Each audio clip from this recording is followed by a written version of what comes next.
Little storyteller. Captain Bluejay was a friendly bird with bright blue feathers and a tiny captain's hat.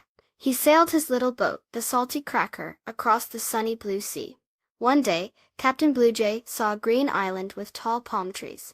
He hopped onto the sandy beach. Carved into the palm trees were funny drawings and words. One tree said Kraken Calamari, with a picture of a silly-looking kraken.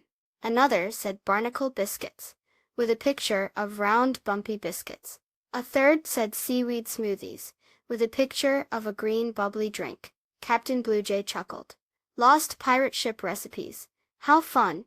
He decided to try and make the Kraken Calamari. He found some wiggly seaweed that looked a bit like the kraken arms in the picture.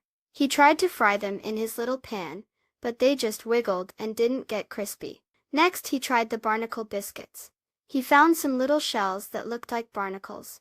He mixed them with flour and water, but they just made a hard, lumpy mess. Finally, he tried the seaweed smoothie.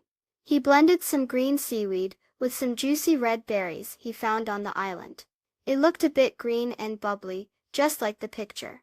He took a sip. It tasted salty and sweet and a little bit fishy. Just then, a little crab with big googly eyes scuttled over. "What are you making, Captain Bluejay?" he asked in a squeaky voice.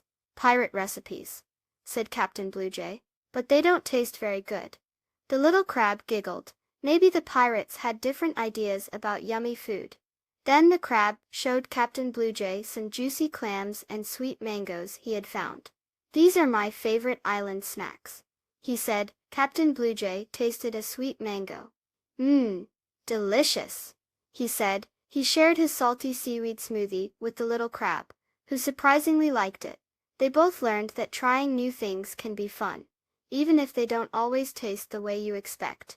Sharing different foods with friends can lead to happy surprises. Please subscribe. Thank you.